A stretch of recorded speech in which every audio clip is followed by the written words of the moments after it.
Lots of things could fall through the crack if there's no CASA advocate there. It would be a scary world without them.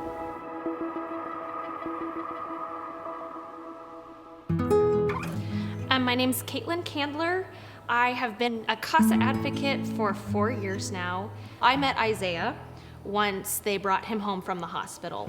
I wasn't given the case and officially put on the case until after he was placed. From that placement, you could tell that he was loved moment one, which is exactly what he needed. He had 2 breaks in his femur, and he weighed less than 10 pounds for a very long time.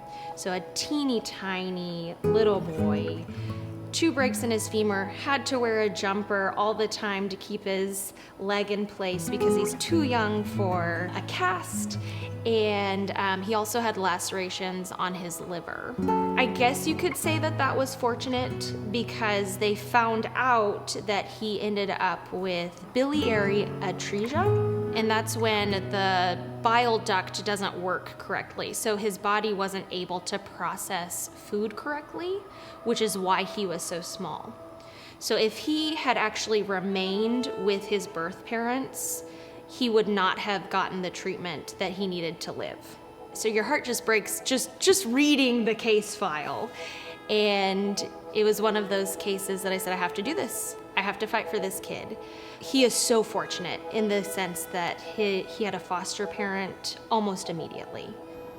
My name is Layla Weaver, and I have come in contact with CASA through being a foster parent. The kids come to me and get assigned a CASA advocate. I found out about Isaiah through actually my FAD worker through CPS at the time.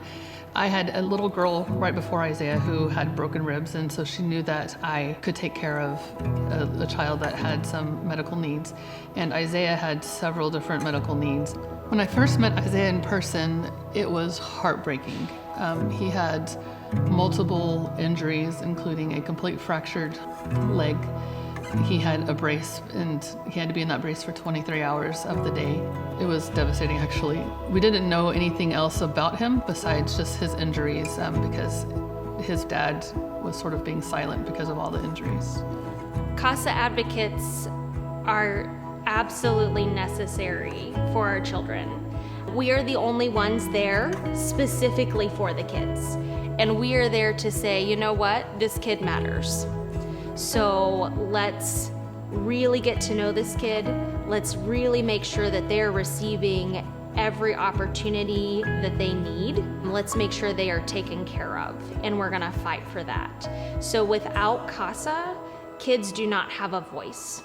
CASA provides a voice for the children they work for.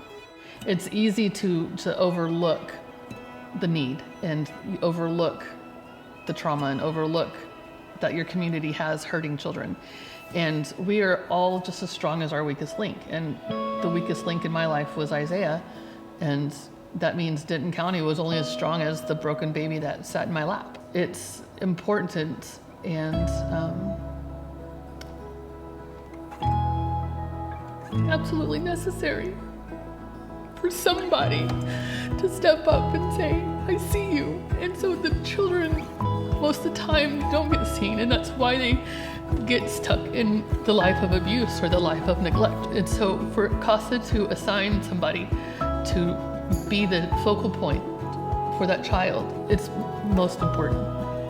We need more CASA advocates because every day more children enter the foster care system, and we don't want any of them to go through that process alone.